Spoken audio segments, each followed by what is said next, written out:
প্রিয় শিক্ষার্থী বন্ধুরা, তোমাদের সকলকে স্বাগত জানাই অপূর্ব মনা হোম টিউটর ইউটিউব চ্যানেলে। আজ আমি তোমরা যারা দশম শ্রেণীতে পড়ো তোমাদের দশম শ্রেণীর ভূগোল বিষয় থেকে একটি গুরুত্বপূর্ণ 3 নম্বরের প্রশ্নোত্তরের ক্লাস নিয়ে এলাম। তো দেখো, ভারতের পশ্চিমঘাট পর্বতমালা ও পূর্বঘাট পর্বতমালার মধ্যে পার্থক্য করো। ঠিক আছে, তো এই প্রশ্নটার মান থাকে 3। কত থাকে? 3 থাকে। তো চ্যানেলে নতুন থাকলে অবশ্যই চ্যানেলকে সাবস্ক্রাইব করে নেবে, বেল আইকন কন্ডিশন ওপেন রাখবে তোমাদের দশম শ্রেণীর ভূগোলের সমস্ত বিষয়ের ক্লাস পাওয়ার জন্য, সমস্ত বিষয়ের প্রশ্ন উত্তরের ক্লাস পাওয়ার জন্য। ঠিক আছে, তো এভরিথিং।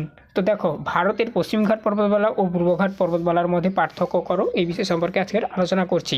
তো উত্তরটা এখান থেকে স্টার্ট হচ্ছে লেখা। দেখো, ভারতের পশ্চিমঘাট ও পূর্বঘাট পর্বতমালার মধ্যে পার্থক্যগুলি হলো নিম্নরূপ। তোমরাও এভাবেই সেম লিখবে, লিখে উত্তরটা লেখা স্টার্ট করবে। তোমরা 3টি ঘর করবে। অ্যাট ফার্স্ট বিষয় করবে পশ্চিমঘাট পর্বতমালা, পূর্বঘাট পর্বতমালা, এরকম করে 3টি ঘর করবে বা ছক করবে। বিষয়ের ঘরে তোমরা লিখবে ফার্স্ট পয়েন্ট প্রকৃতি। পশ্চিমঘাট পর্বতমালা প্রাকৃতিকগত দিক থেকে, ঠিক আছে, তির্যকচ্যুত স্তূপ পর্বত। পূর্বঘাট পর্বতমালা প্রকৃতিগত দিক থেকে কিন্তু এটা ক্ষয়জাত পর্বত। ঠিক আছে, তো তাহলে কী হলো? পশ্চিমঘাট তির্যকচ্যুত স্তূপ পর্বত, আর হচ্ছে পূর্বঘাট পর্বতমালাটা কি না প্রাকৃতিকগত দিক থেকে ক্ষয়জাত পর্বত। ঠিক আছে, তো তারপরে দেখো অবস্থান, পশ্চিমঘাট পর্বতমালার অবস্থান আর পূর্বঘাট পর্বতমালার অবস্থান লিখতে হবে। আর একটা কথা, রাস্তার পাশে আমার বাড়ি, একটু অ্যাডজাস্ট করে নাও। ঠিক আছে, তো আউটপুট আওয়াজগুলো আসছে। তো দেখো, এখানে অবস্থানটা কী লিখবে?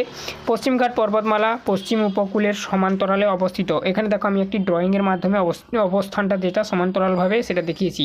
পূর্বঘাট পর্বতমালা পূর্ব উপকূলের সমান্তরালে অবস্থিত, এটাও একটা ড্রয়িংয়ের মাধ্যমে জাস্ট দেখিয়ে দিয়েছি, তোমরাও চাইলে দেখাতে পারো। তারপরে দেখো, নেক্সট আমরা যে পয়েন্টটা সম্পর্কে আলোচনা করব, বৈশিষ্ট্য। পশ্চিমঘাট পর্বতমালা প্রায় নিরবিচ্ছিন্নভাবে অবস্থিত, পূর্বঘাট পর্বতমালা পরস্পর বিচ্ছিন্নভাবে অবস্থিত। ঠিক আছে, তারপরে দেখো নেক্সট তোমরা গড় উচ্চতা দেবে, তথা শেষ পয়েন্ট পশ্চিমঘাট পর্বতমালা প্রায়, এখানে দেখো একটু মিস্টেক রয়েছে। ঠিক আছে, এখানে দেখো 1200 মিটার হবে, 1200 মিটার উচ্চতা পর্যন্ত বিস্তৃত। আর পূর্বঘাট পর্বতমালাটা, ঠিক আছে, প্রায় 400 থেকে 600 মিটার উচ্চতা পর্যন্ত বিস্তৃত।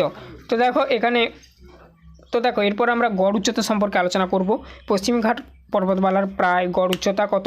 1200 মিটার। ঠিক আছে, এই জন্য লেখা রয়েছে দেখো, পশ্চিমঘাট পর্বতমালা প্রায় 1200 মিটার উচ্চতা পর্যন্ত বিস্তৃত, আর পূর্বঘাট পর্বতমালা প্রায় 400 থেকে 600 মিটার উচ্চতা পর্যন্ত বিস্তৃত।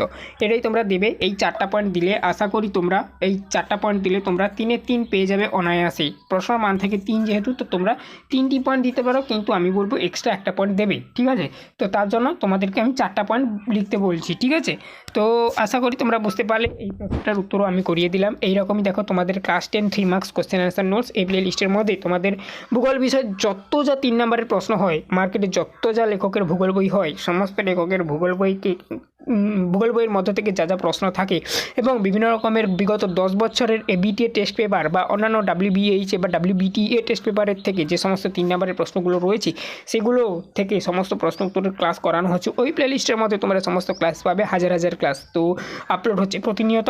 অবশ্যই সেই প্লেলিস্টটার লিঙ্ক এই ভিডিও ডেসক্রিপশনে দেওয়া রয়েছে, অথবা ভিডিও শুরুতে আই বটনে এসেছিলো, আশা করি তোমরা দেখেছো। তো আই বটনে ক্লিক করে প্লেলিস্টের মধ্যে চলে যেতে পারো। তো প্লেলিস্টের মধ্যে সমস্ত ক্লাস পাবে এবং আরও আসবে। তো চ্যানেলটা নতুন হলে চ্যানেলটাকে অবশ্যই সাবস্ক্রাইব করে নেবে, বেল আইকন কন্ডিশন ওপেন রাখবে অন্যান্য ক্লাসের নোটিফিকেশান পাওয়ার জন্য। তোমরা আমার চ্যানেলে কলেজ পর্যন্ত সমস্ত বিষয়ের ক্লাস পাবে, আর্টস এবং কমার্স এবং সায়েন্সের, এবং বিভিন্ন প্রকার চাকরি পরীক্ষার প্রস্তুতিও নিতে পারবে। আজ এই অবধি ভিডিওটা এখানেই শেষ করছি। যদি কিছু জানার থাকে কমেন্ট করে বলতে পারো। ঠিক আছে, কমেন্ট সেকশানে। আজ এই অবধি, সবাই ভালো থেকো।